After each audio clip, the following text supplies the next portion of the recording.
Good morning, good day, and good evening. Ladies and gentlemen, boys and girls of all races, ages, genders, sexual orientations, religions, etc. In my first video back, I want to start this month highlighting a series of unknown forgotten black figures. The person I'm talking about today may be one of the former. He was a slave turned Civil War veteran and hero, and eventually, an influential politician. I'm talking, of course, about Robert Smalls. One may ask, who is Robert Smalls? And how was he able to become an influential figure during a period of intense racial hate? Well,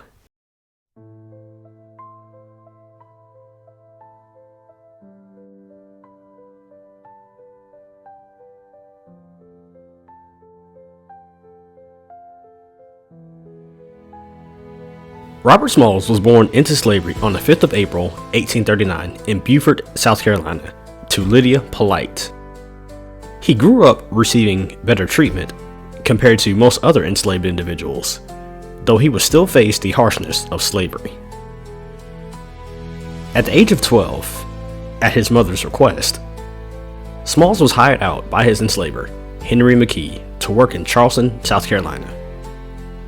While there, he gained experience as a dock worker and sailor for $16 a week.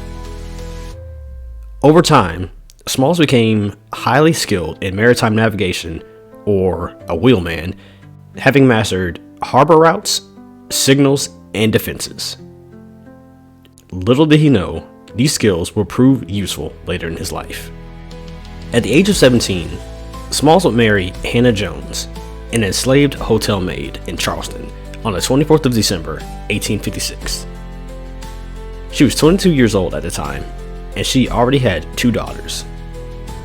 Their first child between the two of them, Elizabeth Lydia Smalls, was born in February 1858. The two would later have a son, Robert Jr. With a growing family, Robert Sr. sought to pay for their freedom by purchasing them outright.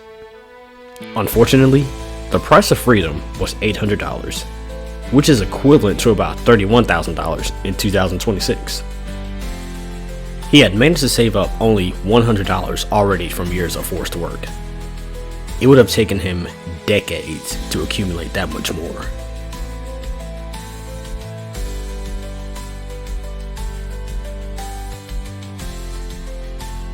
In April 1861, the United States Civil War erupted at Fort Sumter, not too far from the Charleston harbor.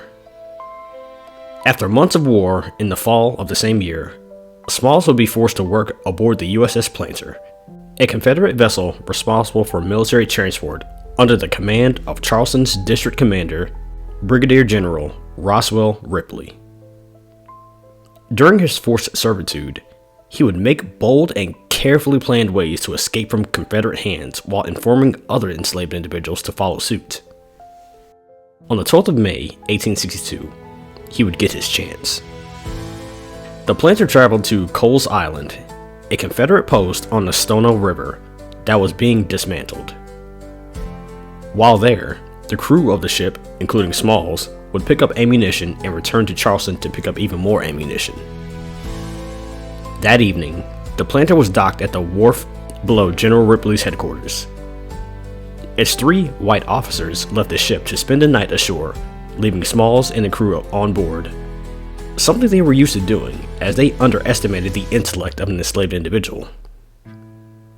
Smalls would ask the ship's commander, Captain Charles Relia, if families were allowed to visit the ship.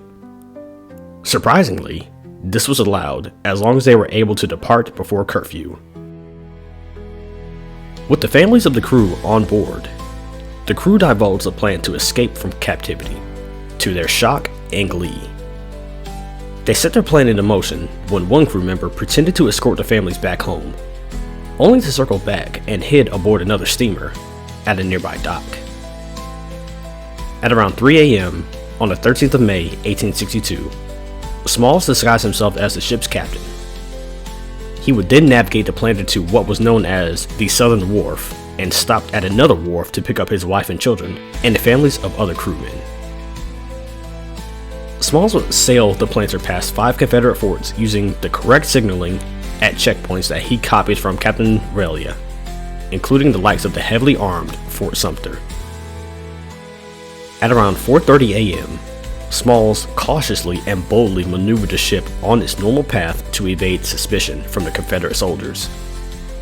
He would succeed once they returned the signals of acceptance. As the ship passed by the fort, one Confederate sentry yelled, "Blow those damned Yankees to hell," to which Smalls simply replied, "Aye aye."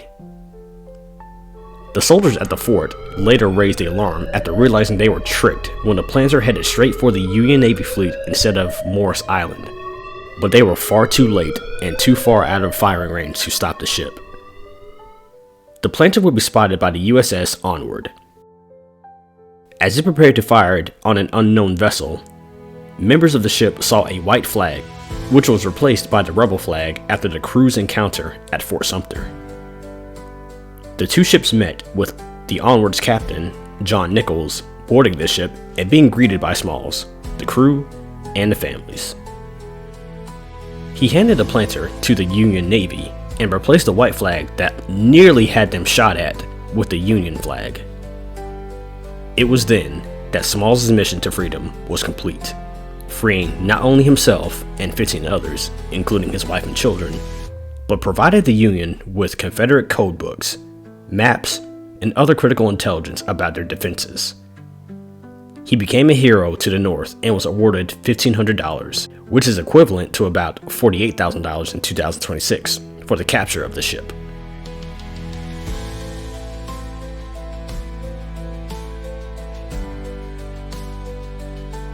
Smalls would serve in the Union Navy as a pilot.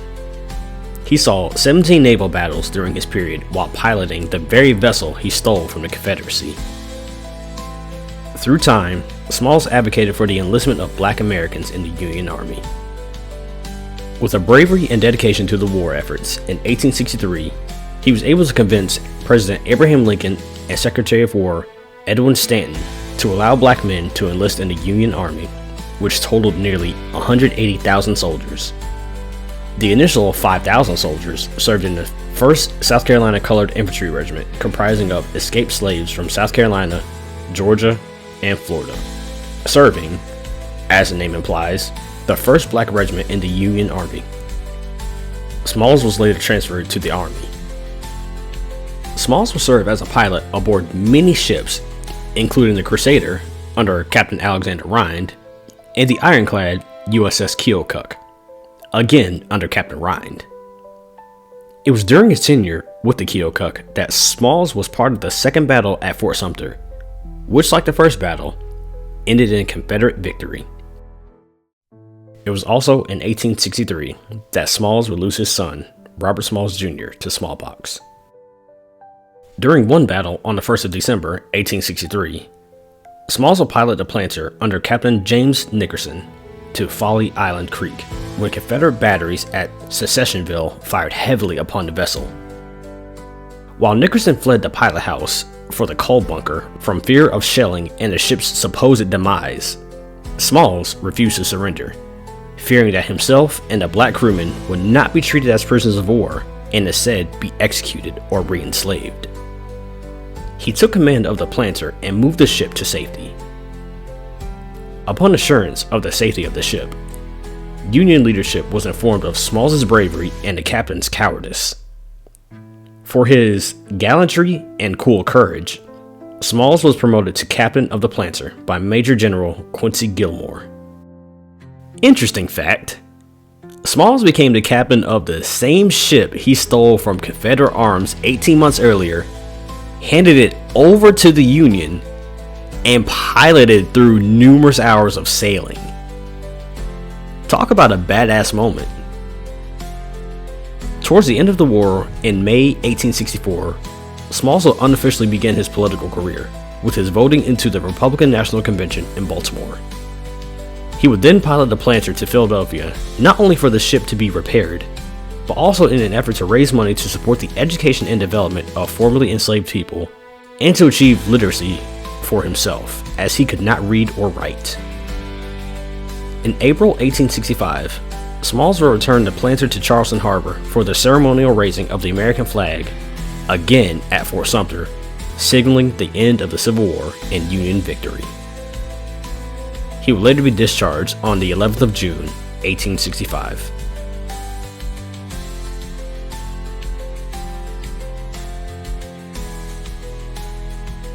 After the war, America entered its era of Reconstruction. Smalls returned to his place of birth and purchased a mansion of his former enslaver. His mother, Lydia, lived with him for the remainder of her life. He even allowed the wife of his former enslaver, Jane McKee, to move into her former home prior to her death. He purchased a 2-story building in Beaufort through his prize money in the Civil War to use as a school for African American children. In 1866, Smalls would go into business with Philadelphia businessman, lawyer, merchant, and politician Richard Gleaves. They opened a store to serve the needs of former slaves.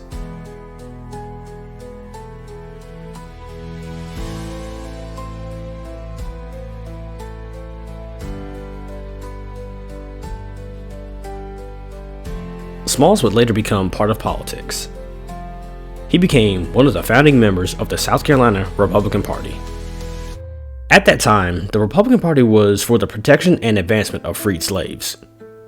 He would serve as a delegate at the 1868 South Carolina Constitutional Convention to make free, compulsory schooling available to all South Carolina children.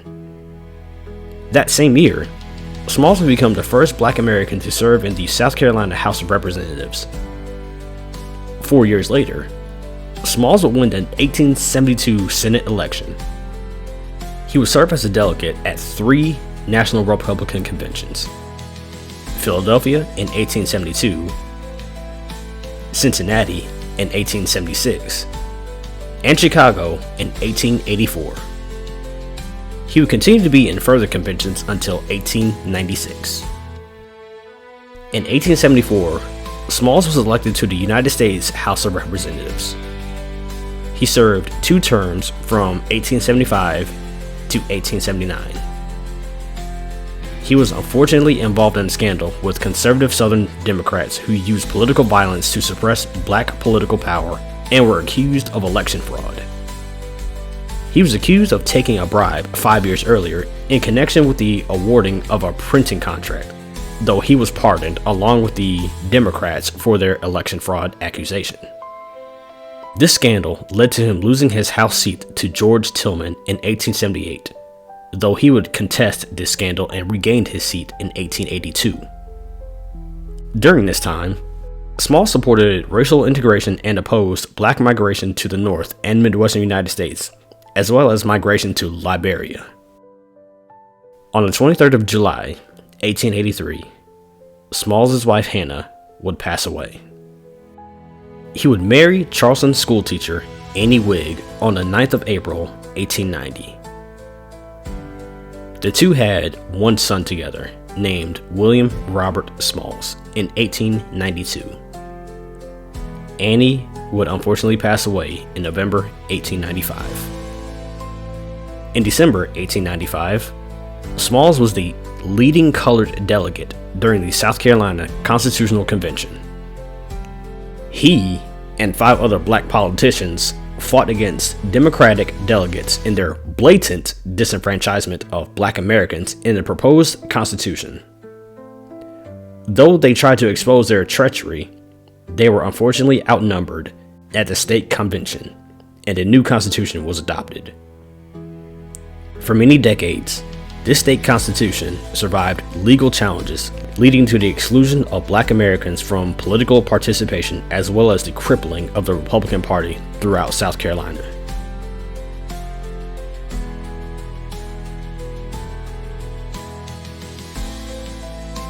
Smalls would slowly step away from politics in the 1890s as he began to suffer from diabetes.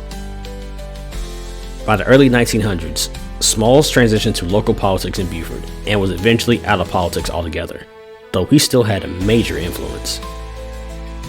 An example of this happened in 1913. 2 black men were arrested under the accusation of killing a white man and were held in the Beaufort jail. A white lynch mob began to gather, intent on breaking into the jail to execute the men without a trial. With this knowledge, Smalls confronted the mayor and the sheriff with a bold bluff. He warned that if the mob were not stopped, the local black population would burn the city to the ground. Faced with the potential retribution, the mayor and the sheriff convinced the mob to stop. Despite failing health due to diabetes and malaria, Smalls' heroic and daring act saved the lives of 2 black men from death, further proving his influence in his post-political life. On the 23rd of February, 1815, Robert Smalls would pass away at the age of 75 due to diabetes and malaria. Smalls was remembered as a symbol of self-liberation and resistance, a Union hero, an advocate for black men to serve in the military, and a champion of civil rights. He was memorialized in numerous ways, such as the renaming of the USS Chancellorsville to the USS Robert Smalls in March of 2023. The state of South Carolina celebrating the day of his daring escape on the 13th of May since 2023. Numerous academic institutions named after him, and a monument at the memorial he is entered in. As of the recording of this video, there is a proposition to have a 12-foot bronze statue of Smalls erected at the South Carolina State House. It is currently raising funds from a dedicated commission and is projected to be unveiled on the 250th anniversary of the American Revolution.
Thank you for watching this video.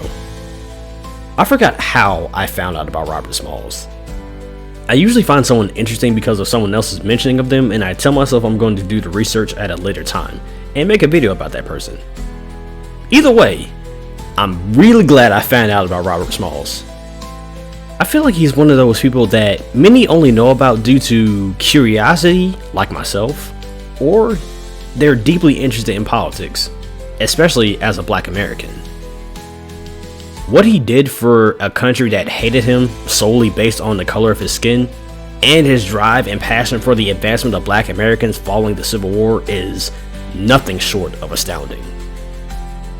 From being a slave to commandeering a ship owned by the Confederacy, joining the Union using the same ship that was part of the Confederacy in numerous battles, then turning to politics to get racist America to open eyes and mind to accepting black people into society, this man is one to be thanked. It's because of leaders like him that future black politicians can look up to, and without having to struggle as much compared to what he had to go through. May Robert Smalls be forever remembered for his actions and taught more in schools, because I didn't know about him growing up. Do better, American education system. And with that being said, thank you for watching. Take care of yourselves, make good decisions, and have a wonderful rest of your day.